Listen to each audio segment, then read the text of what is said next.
बारिश आते ही या यूँ कहें कि जुलाई अगस्त महीने में गन्ने में खरपतवार बहुत जल्दी बड़े हो जाते हैं और बहुत ज़्यादा नए नए उगते हैं। अब जब खरपतवार बड़े हो जाते हैं तो अक्सर जो हम दवाएं यूज करते हैं वो काम नहीं करती हैं। तो इस वीडियो में हम एक ऐसी दवा के बारे में बात करने जा रहे हैं जिसको आप आसानी से यूज कर पाएंगे, लेकिन बस कुछ सावधानियां ध्यान रखना है। लेकिन खरपतवार जो है 24 घंटे के अंदर ही ख़त्म हो जाएंगे और इतने अच्छे तरीके से ये दवा काम करती है कि बाद में लंबे टाइम तक खरपतवार नहीं उगते हैं। लेकिन जिस तरह ये बहुत जल्दी खरपतवार को मारती है उसी तरह आपको सावधानी भी बरतने की ज़रूरत है, नहीं तो आपके गन्ने को भी नुकसान होता है। जो दवा है इसकी आपको जो मात्रा रखनी है, इसके साथ क्या मिलाना है, सब कुछ बताएंगे आज की वीडियो में। तो दवा जो आपको लेना है वो पैराकार्ड डाइक्लोराइड 24% SL की जो मार्केट में आसानी से मिल जाती है। और 1 लीटर की बात करें तो 350 रुपये से लगा करके 400 रुपये के बीच में अलग अलग कंपनियों की आपको मिल जाएगी। इसकी प्रति पंप मात्रा आपको 50 ml यूज करना है और इसके साथ में आप जो है 100 ग्राम प्रति पंप यूरिया डाल लीजिए। पैराकाट के साथ जब आप यूरिया डाल लेंगे तो बहुत अच्छा एक कम्बिनेशन बन जाता है, जिससे जब इसको आप स्प्रे करेंगे तो बहुत बढ़िया से ये काम करती है। केवल पैराकाट डालने के बाद आप देखते हैं कुछ टाइम के बाद खरपतवार उगना चालू हो जाते हैं, लेकिन इसमें ऐसा नहीं है दोस्तों। जब आप यूरिया डाल लेंगे तो ये बहुत बेहतरीन ढंग से काम करेगी।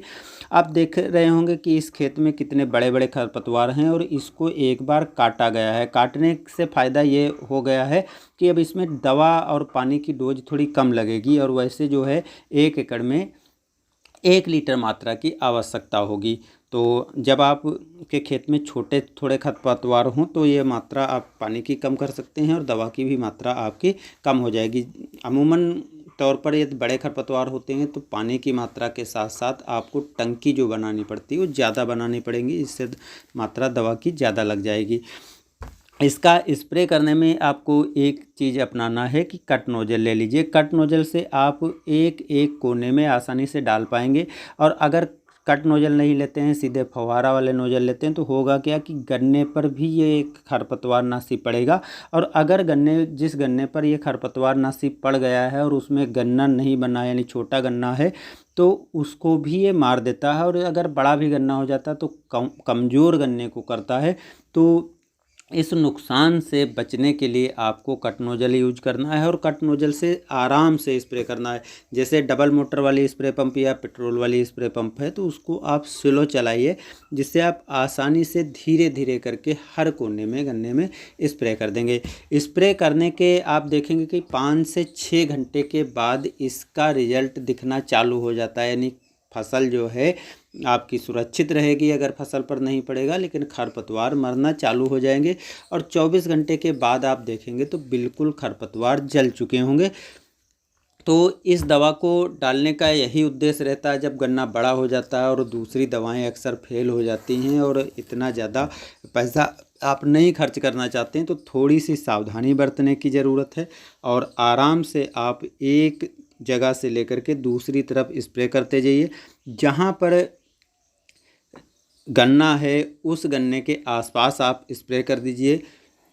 थोड़ा सावधानी रखना है कि गन्ने के ऊपर ना पड़े दवा, गन्ने के ऊपर पड़ेगी तो गन्ने को भी ये मार सकती है, इसलिए आपको इसको सावधानी पूर्वक डालने की आवश्यकता है।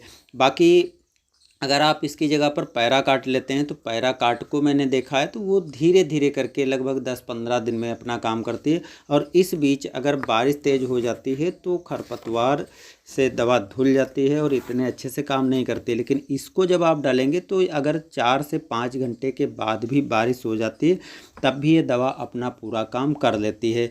तो मार्केट में आपको ये सस्ती भी दवा मिल जाती है और बहुत सस्ते में आप इसको स्प्रे करके और बहुत अच्छी तरह से खरपतवार को कंट्रोल कर सकते हैं। वैसे अगर बड़ा गन्ना हो गया है तो बड़े गन्ने में जब आप स्प्रे करेंगे तो गन्ने पर भी यदि ये पड़ जाती है तो इतना ज़्यादा नुकसान नहीं होता। लेकिन छोटा गन्ना होता उस टाइम पर अगर स्प्रे करते हैं, छोटे छोटे जो पौधे निकल रहे होते उस पर अगर थोड़ी भी दवा पड़ जाएगी तो वो मर जाता है। तो बस दोस्तों इस वीडियो में यही बताने का उद्देश्य था, अगर आपके खेत में भी खरपतवार हैं और परेशान खरपतवारों से हैं और गन्ना बड़ा हो चुका है, तो आप पैराकाट का यूज करके आसानी से खरपतवार को कंट्रोल कर सकते हैं। यूरिया अगर डालेंगे तो ये लंबे समय तक खरपतवार उगने नहीं देगा, लेकिन केवल पैराकाट डालेंगे तो कुछ टाइम के बाद खरपतवार दोबारा उगना चालू हो जाते हैं।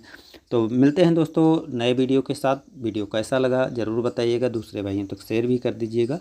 धन्यवाद।